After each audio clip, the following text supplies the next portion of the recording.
Congolais de père et de mère n'a pas si bien son beauté.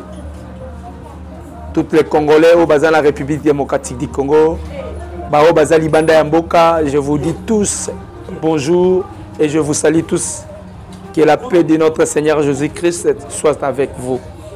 Bande Konangaï, Congolais de père et de mère, bientôt l'heure des choix va sonner. Bientôt l'heure des choix va sonner. Et nous sommes devant notre destin. Et Seigneur Nabiso tozala conscient. Bino nyonso bozalaka abonné na Vitesse TV. Bino nyonso bolandaka biso temps national, c'est-à-dire bozana kati ya mboka na biso Congo. Vous êtes à l'est de notre pays, à Goma, à Kisangani, ainsi que autres. Et vous aussi, qui vous êtes de l'extérieur de notre pays, c'est-à-dire international, bino bolandaka biso na ba poste téléviseur na bino bolandaka biso na ba téléphone na bino. Je viens de vous dire que l'ère des choix va bientôt sonner. Les loyaux toko partager makambo ezali bongo politique actuelle ya mboka na biso. Nous allons parler sur l'usurpation d'identité ya Moïse Katumbi, sur sa nationalité zambienne. Nous allons parler sur campagne électorale, il y a un candidat présidentiel et nous allons parler sur la prophétie qui vient à peine d'être prophétisée à ce qui concerne la délivrance des Africains entre la main de Félix Antoine Tshisekedi Tshilombo. Voilà pourquoi je vous demande vraiment de vous abonner massivement, de vous abonner na Vitesse TV et vous partagez pe balien, vous partagez balien parce que maramutozo sola nabino eza motuya. Depuis ce matin, le gouvernement zambien, par leurs opposants, a salaki déclaration pour ce qui concerne l'identité de Moïse Katumbi Tshapwe. Katumbi Tshapwe, d'abord, tantôt il est zambien, tantôt il est juif, tantôt il est italien.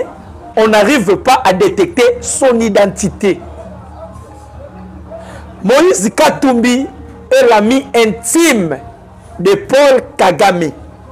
Paul Kagame n'est à Kotissa Moïse Katumbi na kati ya République démocratique du Congo. Pour votre information. Moïse Katumbi, le loyo gouvernement zambien, basali note, ba déclaré que Katumbi azali zambien. Katumbi azali congolais.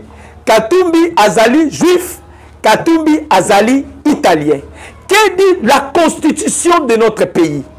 Parce que la constitution de notre pays est la loi fondamentale de notre République démocratique du Congo. Ce qui fait la force de notre pays, c'est notre constitution. La constitution dit ceci, l'article 10. La nationalité congolaise est une et inclusive. Il ne peut être détenu concurremment avec aucune autre. C'est-à-dire cette nationalité congolaise est inclusive. Moïse Katumbi Tshapwe, un candidat aux élections prochaines avec la nationalité zambienne. On doit se poser la question. Aye kokoma congolais ndenge nini? Comment Katumbi, il se retrouve na bitumba ba congolais, il n'est pas un candidat, mais gouvernement zambien les ont réclamé. Et l'acte qu'il a commis, c'est une infraction grave, usurpation d'identité. Et c'est pénal, conformément à notre constitution, l'article 10. C'est-à-dire, si quelqu'un veut changer identité, il a changé identité, il doit saisir directement la justice pour aller dans le tribunal de paix. Et un jugement supplétif. Et lui n'a pas procédé à ce jugement. C'est-à-dire, ce qu'il a fait, c'est ce qu'on appelle l'usurpation d'identité. Moïse Katumbi. Tout cela, c'est quoi? C'est la communauté internationale. En 1884, puis en 1885, la puissance coloniale européenne, ils se sont mis sur une même table pour partager l'Afrique. Ndebo kaka l'histoire, il y a partage, il y a gâteau. Oh, Salamaka na Berlin, c'était en 1884 de 1885. Et bah décida qui après partage il y a pouvoir na bango, partage il y a gâteau na Berlin, bah décida kaboye. Nous devons créer ou instaurer un système pour contrôler les noirs.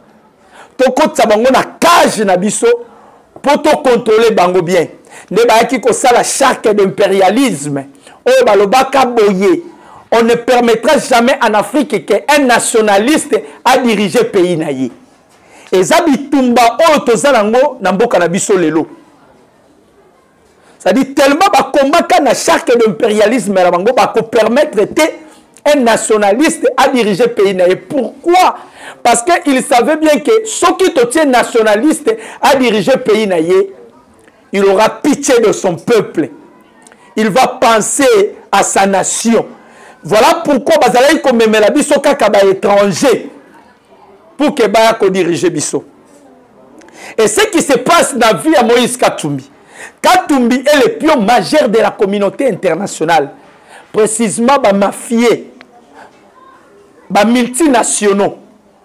Bato wapi mokonzi mboka Félix Antoine Tshisekedi Tshilombo akendaki koluka bango. Tango azwaki première quinquennat na ye. Asalaki voyage na ye kokutana na ba multinationaux na ba mafia wana entre autres ba Bill Gates, ba famille Clinton. Asololi na bango alobi toza ba partenaire direct na bino. Nous devons coopérer ensemble. To sala na bino gagnant-gagnant. Boye kozwa Nkitanyambo kanabiso quand même botikeli biso pe o eza ya malamu pona bango balingaki bongo te pona bango pona kozwa nkitayambo kanabiso Congo esengeli makila etanga eza système ezalaki instauré par les impérialistes. Voilà pourquoi mama tozo kende na maponami, chers Congolais de père et de mère, bino wapi bo disposer batana bino ya kolandanga indeko na bino. Bino wapi bo disposer batana bino ya kokota na kati ya Vitesse TV pour na kotala ba information actuelle. Nous sommes devant notre avenir. Vous savez, le président Félix, lorsqu'il avait prôné sur les discours où il a prôné sur les deux chambres et sur la nation, alobaki na biso boye. Ou bien de recommencer à zéro, ou bien de consolider les acquis. C'est-à-dire, à zone simba le pays n'a biso peuple congolais. Ce qui bolingi to bandela à zéro, ça dépendrait que de vous. Ce qui bolingi peut consolider ba acquis, ils ont dépendre kakanabino. Et lingi koloba boye. Chers Congolais de père et de mère, le destin de notre pays est à maboko na biso. L'avenir de notre héritage ou notre progéniture est à la maboko na biso. Vous savez, na hymne national na biso tolobaka le serment de la liberté que nous léguons à notre postérité. Cela veut dire ceci. Et la liberté oyo to linga to léguer na progéniture na biso. Na bana oyo bakoyaka sima ya bana na biso. Nous ne sommes pas libérés des impérialistes. Aucun pays en Afrique a besoin d'indépendance. En Afrique, il n'y en a aucun pays qui a besoin d'indépendance. Parce que notre indépendance, nous dépendons toujours de la communauté internationale. Peu importe nous soto salaka, ce sont eux seulement qui priment. Ce sont leurs décisions qui ont décidé toutes choses. Je vais vous dire une chose. Nous irons aux élections. La communauté internationale, Union européenne, batindaki ba observateur na bango. Nous avons au moins 82 bureaux de vote. Mais bango batindaki 62 000 observateurs. C'est-à-dire elingi koloba bakokai kozwa ba résultat nyonso ya République démocratique du Congo te. Subitement ba retirer ba observateur na bango. Tango ba retirer ba observateur na bango lingi koloba nini? Biso na mindele toza lisusu inférieur na bango te, on est des partenaires. Bango bazo bénéficier na ba minéraux na biso. Biso pe sengeli to bénéficier na technologie na bango. Les élections se passent en France. Les élections se passent aux États-Unis. On doit se poser la question. Avez-vous déjà vu l'Américain à l'élection et ça lui appelle la communauté africaine. Botine la biso observateur pour l'observation de l'élection la biso américaine. Ça n'a jamais été fait. Avez-vous vu déjà la France veut organiser les élections et ça lui appelle la communauté africaine pour leur dire botine la biso pe observateur. Baya basa l'observation na maponami ozosala na France. Et tikala ko sala maté. Mais pourquoi soki kaka République démocratique du Congo et l'ingé sala élection, il faudrait seulement que l'Amérique attire d'abord observateur. La France attire d'abord observateur. L'Union européenne attire d'abord observateur. C'est ça le système néocolonialisme autolingi li sous-souté. La République démocratique du Congo est un pays moko état souverain. Il faudrait que notre souveraineté est primée. Nous ne pouvons jamais accepter Babylon comme sous zalai comme on a kala. Ne bozomo na bamindele bazo utiliser Moïse Katumbi. Une personne qui a 4 identités, qui a 4 nationalités. Tantôt il est zambienne, tantôt il est congolaise, tantôt il est italienne, tantôt il est juif. Maintenant, va situer Bisso Moïse est de quelle nationalité? Vous allez me dire, messieurs, vous allez contredire cour constitutionnel. Vous allez contredire cour T. Cour a fait son travail. Et moi, je sais pourquoi la cour a accepté Moïse Katumbi comme état citoyen congolais. Vous savez que Moïse a des contentieux judiciaires. Qu'il sera traité comme un Congolais. Tokoko Mawana. Chers Congolais de père et de mère, bandeko nyoso balandaka Vitesse TV. Bandeko nyoso bazalaka abonné na Vitesse TV. Voulez-vous revenir encore na époque coloniale? Bolingi tozonga lisusu na esclavagisme ya mindele. Bolingi tozonga lisusu na esclavagisme. Bolingi bano bakoya lisusu na biso bazonga na boumbu ya bamindele. Si vous voulez cela, allez voter Moïse Katumbi. Parce que c'est lui le pion majeur de la communauté internationale.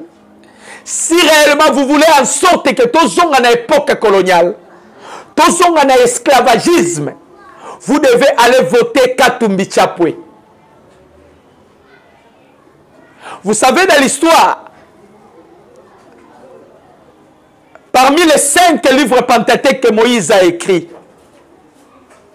Moïse parlait de son histoire. Dans les livres d'Exode, Moïse, Tangwabi Monaki, qu'il était juif, hébreu, mais il s'est retrouvé en Égypte. Moïse a Kimaki, a Bimaki en Égypte, pour qu'il ne rejoindre Libotanaye. Katumbi, toi, tu dois quitter Congo quand? Pourquoi il y a le Congo, au ligne kotika lisu Congo te? Tu as goûté le miel. Tu devais quitter le Congo. Et ce qui me fait encore plus grave, chers Congolais de père et de mère, j'ai vu un ingénieur, je vous dis bien, un ingénieur qui s'appelle Franck Diongo. C'est un ingénieur. J'ai de l'estime pour lui. Mais ce qu'il vient de faire, ça m'a blessé. Ça m'a profondément blessé. Franck Diongo, il soutient Moïse Katumbi. Donc Franck Diongo, il veut en sorte que Bisoto Zonga Lisusu n'époque coloniale. Et puis Aza candidat na Lukunga, et puis Aza candidat provincial. Et vous allez encore voir Moukolo ya Maponami, Congolais qui n'a pas voté Franck Diongo. A PCE ma voix. Nous allons maintenant parler de Franck Diongo. D'où vient Franck Diongo? Franck Diongo, en 2006, Tangu Palou a Salaki allié na PPRD. Azalaki allié ya PPRD. Basalaki allié pour que bapesa Kabila majorité. Pour ce Kabila azwa mandat ya Yambo. Franck Diongo a qui allié ya PPRD parce que parti na ezalaka parti lumumbiste progressiste soki parti lumumbiste progressiste soki progressiste na dit on a évité. Franck Diongo a yé ko s'aligner a ko s'adhérer na parlou et bango nyonso ba ko pesa Kabila makoki nde Kabila ki ko zwa premier mandat na 2006. C'est alors pour la récompense Kabila a ko zwa Franck Diongo. A dit si toi tu dois aller travailler à l'opposition. Comme ça on ko pesa kangai ba information. Ça dit Franck Diongo est le pion majeur de Hippolyte Kanambe au sein de l'opposition. C'est lui qui fournissait des informations à Kabila. Et aujourd'hui, c'est certifié. Comment y a un Congolais de père et de mère, aux autres qui ne soutenir un étranger qui veut vendre notre pays, qui veut hypothéquer notre ressource naturelle. Il a signé des accords avec la communauté internationale, ainsi que son ami intime, Paul Kagame, que ceux qui ont suivi au Konzi, parc de Virunga, où ils ont patrimoine congolais, et qu'on est na Rwanda. Bunangana, Masisi, Baruchu, Goma, Basake, Nyonso qui est na Rwanda. Katanga, divisé. Ce sont des accords qu'il a signés. Et vous voyez un Congolais de père et de mère comme Franck Diongo. En plus, c'est un ingénieur. A quelque soutenir Moïse Katumbi. Moutouami Balé de lycée Sanga a quelque soutenir Moïse Katumbi. Ce sont des Congolais na peau parce qu'ils ont le peau noir. Mais leurs sangs sont devenus étrangers. Ils ont vendu le pays pour Nambongo au profit de leur ventre. Et vous allez voir derrière eux, ils ont battu Hollanda Bango. Ah, bah, Congolais. Vous êtes devant un don que Dieu vous a donné. Félix Antoine Tshisekedi Tshilombo. C'est un cadeau du ciel. Mais les Congolais, ça y est. Chers Congolais de père et de mère, vous voulez repartir à zéro? Ou bien nous voulons consolider les acquis? Bandeko. Bandeko, oyezo salabiso passi.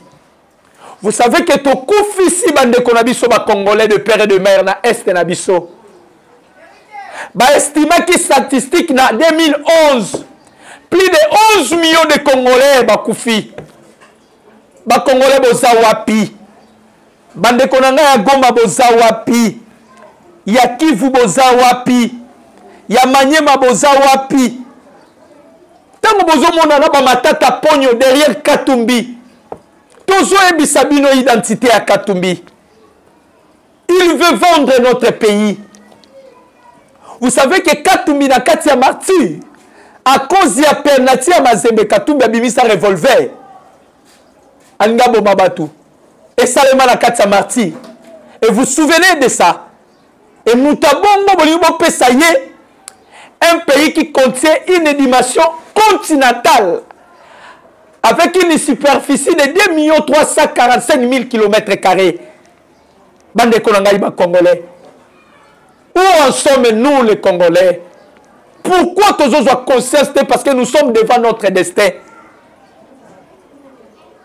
Nous sommes devant notre destin, chers Congolais de père et de mère. Vous voulez encore que tout soit dans l'époque coloniale? Vous voulez encore que l'impérialiste soit encore les décis sur nous? Vous voulez encore tout soit le système? Il y a l'Ikelemba, parce que la République démocratique du Congo est là qui l'Ikelemba à Belgique et États-Unis. Ceux qui sont Belgique, ils sont pion à Bango, Sali, les Américains peuvent aller pion à Bango. Et ça, hémorragie, on tozo kanga. La deuxième quinquennat, Moukonzamboka Félix Antoine Tshisekedi Tshilombo. Le dimanche passé, le 3 décembre, contagion Kenye Babimaki parmi les militants, les militaires, les contagions EAC, force régionale Bayaki, pour la Kosungabiso, Nabitubo Tozalaki Nangona M23. Or, le président Félix a piégé Kibango. Lorsqu'il avait fait cette chose, il voulait seulement savoir, parmi les 9 pays limitrophes de la République démocratique du Congo, Banguna et Congolais Bazawapi. Et nous avons compris que les pays union se nilotique, parce que les nilotiques ne peuvent jamais se trahir entre eux. Les pays union se nilotique, ce sont les ennemis jurés de la République démocratique du Congo. Contagion Kenya et Bimaki. Ils sont venus avec les chars, ils sont venus avec les armes, mais Babimi Maboko Pamba. Ba char Batikeli, ba M23. Ba arme na bango Batikeli, ba M23. Quand même, Babimaki 100 personnes. Maintenant, ba Ougandais Falaki Babima. Ba Ougandais Balobi, ba Kobimate Bazose la mot d'ordre. Or, le même jour, contagion Kenya Bimaki, les Wazalendo, Basalaki déjà communiqué. Balobi, après le 8, force négative, pardon, après le 8, toutes les forces régionales autocommune à la sol congolaise, ils ne seront plus considérés comme la force régionale, mais ils seront considérés comme les mercenaires. Parce que les dernières dates pour eux, date butoir Nabango, c'est le 8 décembre. Il doit quitter les sols congolaises. Pourquoi? Parce que Baza déclaré inefficace. Baza forté. Baye mais baye ko soutenir na bango M23. Ne faut pas oublier na lobakame de foi. M23 existe à Kate. C'est une armée rwandaise au sol congolaise. Parce que le fondateur du M23, il s'appelle Edouard Mwanga Chouchou, a fondé le 23 mai, le 23 mars 2009. Voilà pourquoi Babenga Kango M23. Donc, ils ont un mouvement du 23 mars 2009.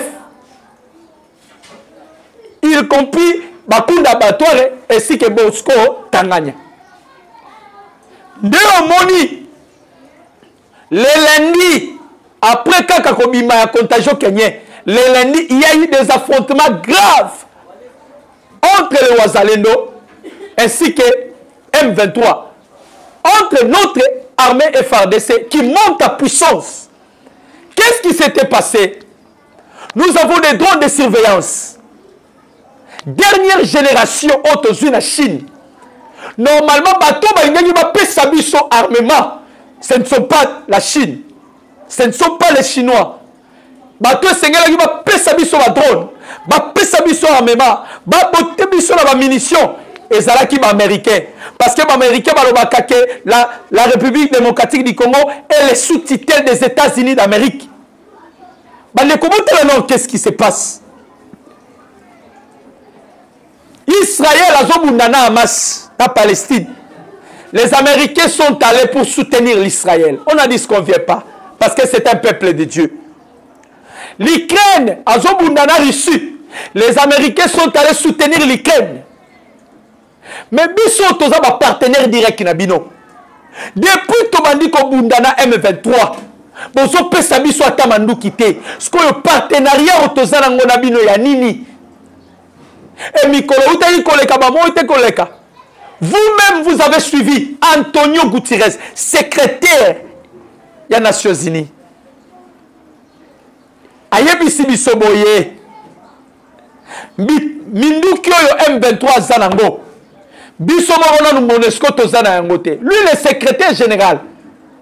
Ya Monesco. Antonio Guterres. Minduki oyo M23 zanango. Gouvernement congolais FARDC zanangote. Et puis biso Monesco tozana yangote. C'est-à-dire gouvernement congolais, c'est que vous devez faire. Vous devez négocier avec M23. Ouaneza Maloba, il y a Antonio Guterres. Maintenant, la convention américaine, les Américains disent ceci. que les États-Unis d'Amérique ne peuvent pas négocier avec les terroristes. Ce qui est dans la convention, bon, qui négocier avec les terroristes. Mais pourquoi Bozotinda Bisso, gouvernement congolais, a négocié avec M23? Est-ce que la négociation peut passer à un État avec un groupe d'individus? La négociation se fait à un État avec un autre État. Mais Mikolo Yutu Kolekawa, Bolandi Lisusu, Monesco, Oazana Mandouki to Hotel Maliboso M23, c'est la opération conjointe qu'on appelle Springbok pour protéger la ville de Sake ainsi que la ville de Goma. Ça, ce sont des aventures. Bino bozala minduki te bo protéger ville ya Sake ndengeni ya Goma pe ndengeni. Nebo monaki na Mikolo Uta Koleka, Mukonza Mboka na tribune des Nations Unies a épinglé sur les retraits de la Monesco. Bino bozala budget annuel il y a 1 milliard 300 et quelques millions de dollars américains par an. Vous avez fait 26 ans dans la République démocratique du Congo. Votre rôle, c'est le métier de la paix. Mais dans le Congo, ce métier à péter. Vous êtes venus piller nos ressources naturelles. Vous êtes venus piller Bankitani Nabiso. Boyebi Bitumbo ezo salema na Goma. Entre M23 na FRDC eza pona nini? Eza pona minéraux moko eza ebimi mikolo yo. Bitumbo bozo mona o Paul Kagame alingi kotika te. Akomi kokene kozwa tina bana classe. Il a pris des sanctions sur ça pour la kokotisa ba minéraux.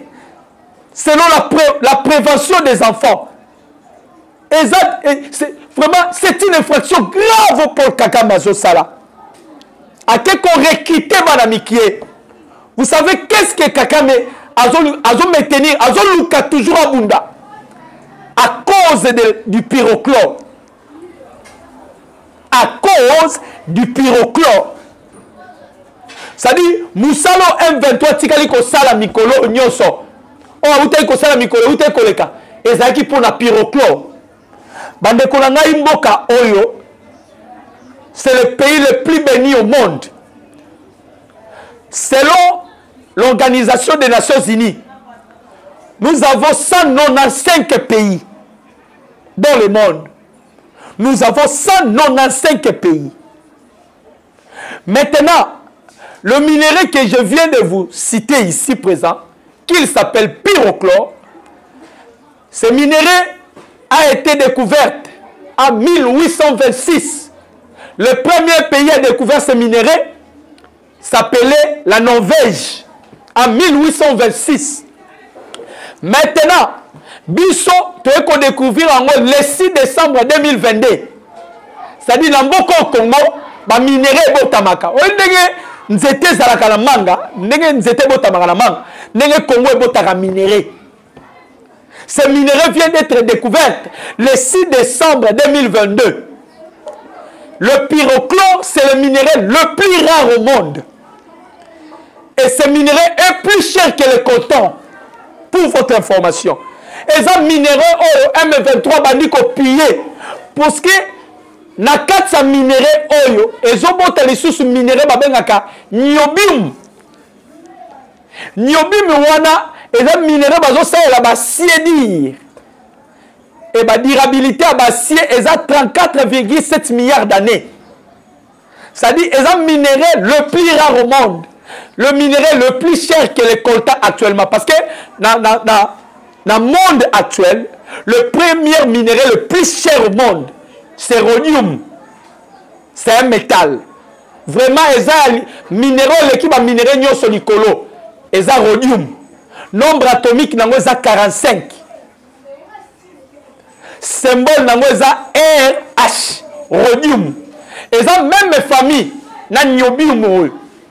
Oyo M23 ezo pillé. Maintenant, Paul Kagame kokene ko recruter bana kokoti sabango, vous avez vu? Tellement nous avons des drones de surveillance où ils ont détecté C'est-à-dire que tu as un drone de surveillance et puis tu as un drone de guerre. Le drone de guerre, tu as une portée, il y a 3,5 que de 5000 km. C'est-à-dire, ce que tu as à Kinshasa, on peut piloter un peu na Goma. Parce que quand on a Kinshasa, Lubumbashi, c'est 2250 km. Et maintenant, les drones que nous avons, ils ont une portée à 5000 km. C'est-à-dire que tu as un petit Lubumbashi.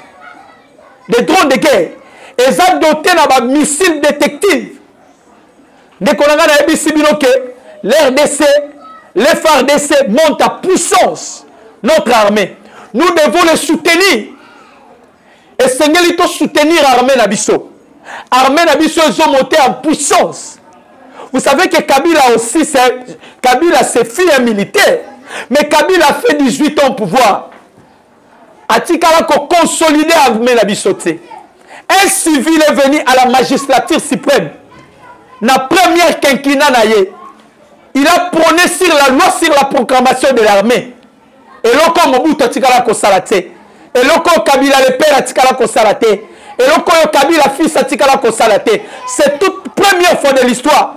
Voilà pourquoi sinon, vous devez voter Monsieur Eliezer Tamboué. Mpoche.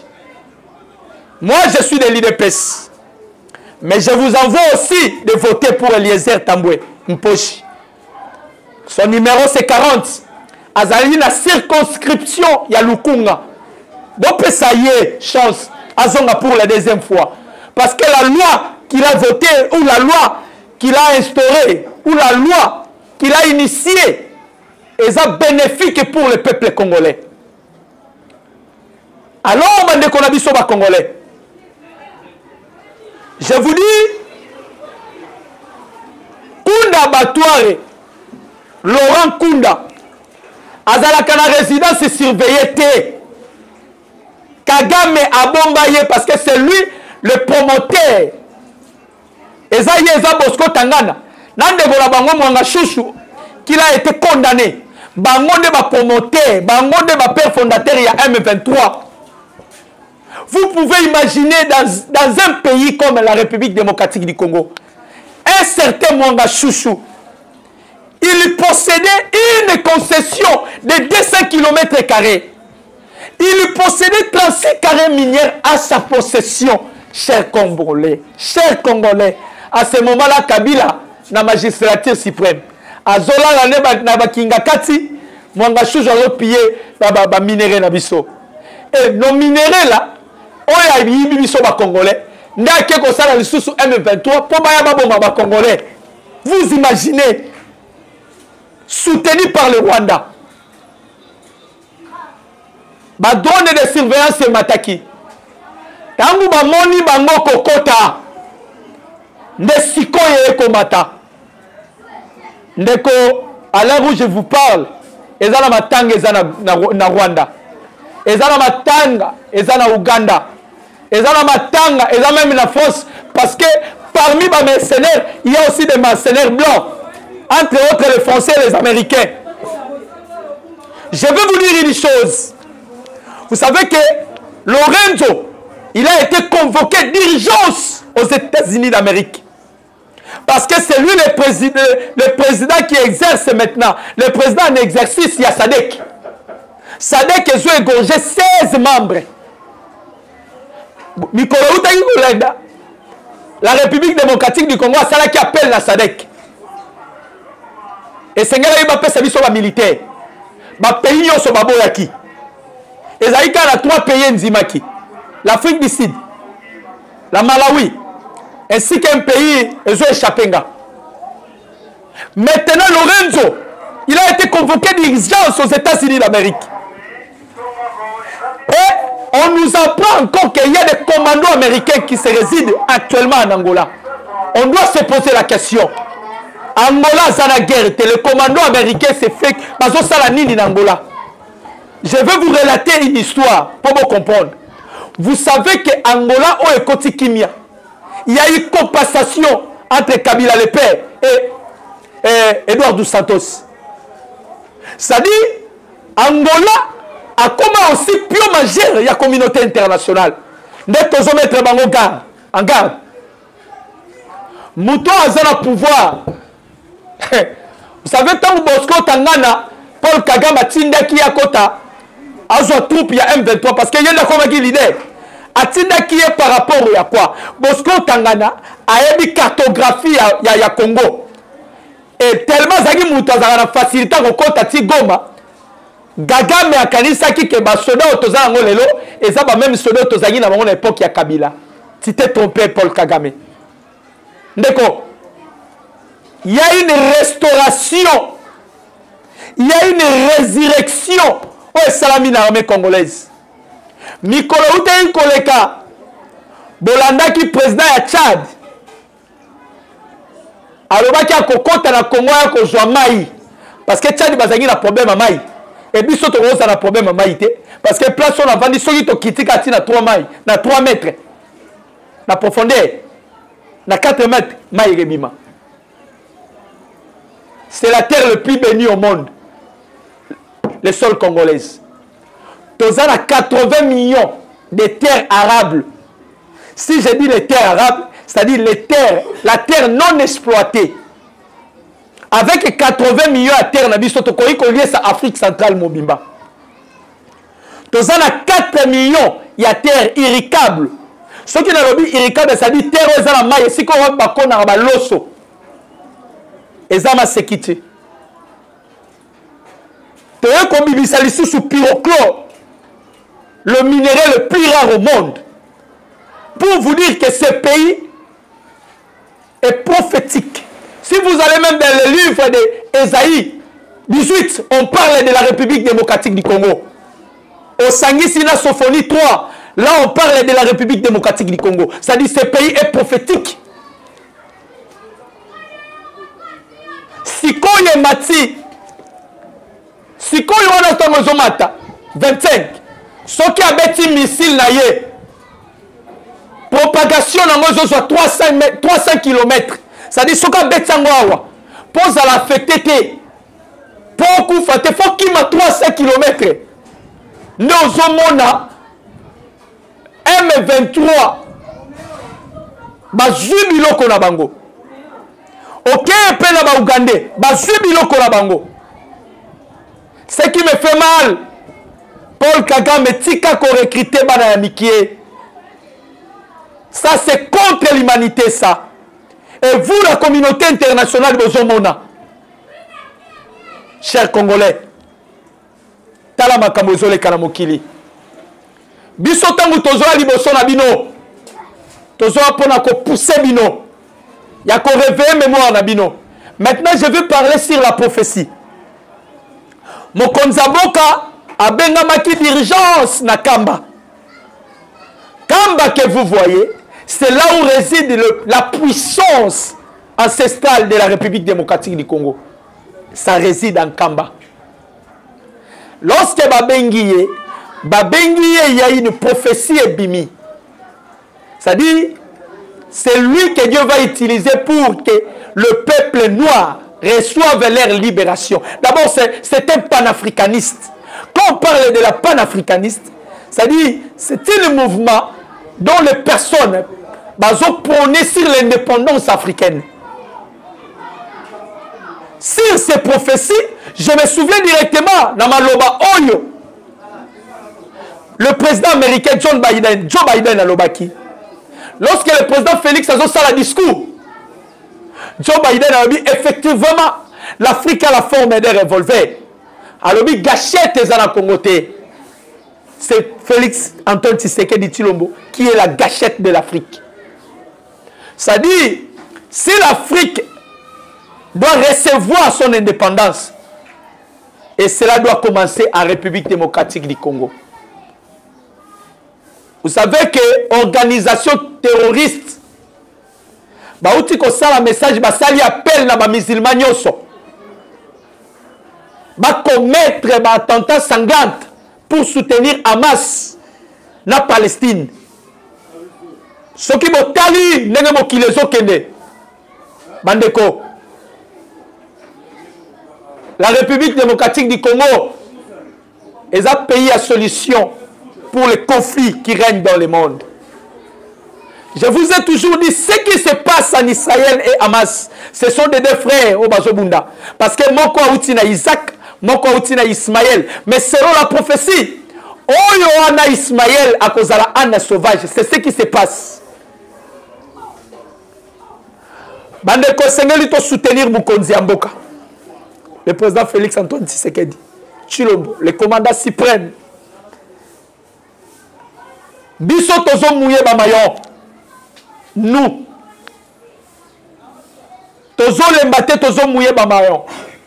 Et Bokolanda biso toujours sur Vitesse TV. Il y a des communicateurs qui sont là, qui ne cessent de vous donner les informations fiables. Mukonzamboka Kena Kamba. On devait effectuer certaines cérémonies par rapport à la prophétie de Pessami. Parce que, je vous ai toujours dit, nous n'avons pas délivré à deux personnes. Souvenez-vous de Moïse. Dieu l'avait déclaré, c'est lui qui sortira son peuple de la servitude de Pharaon. Et cela a été fait. Et bien, comme il a 4 désert, c'est alors que Dieu choisira Josué pour qu'il s'abandonne la terre promise. Nous aussi, la République démocratique du Congo, nous allons vers la terre promise. C'est prophétique. Et Mouton Ozome Mabiso Namboka Elaka. À côté Sabiso na payé Ozokoulé Miel Pelé. C'est le président Félix Antoine Tshisekedi Tshilombo. Chers Congolais, consolidons les acquis. Mama Yemo, Babouka qui a nyonso ba reconstruire ango. Allez dans toutes les universités, et ça réhabiliter, batieti na ba split, na ba auditoire. Bon que le quota la ba infrastructure. Bon que le quota la 145 territoires là on ne parle même pas. Et ça bitumba auto zoani na ba sango. Parce que Mukonzamboka a valoriser Congolais. Et là, la réunion de la COP 28 est au Salema. Et délégué la biso ezalaki maman Eve Bazaïba. A Keneki Kolombe la makambo etali parc Virunga.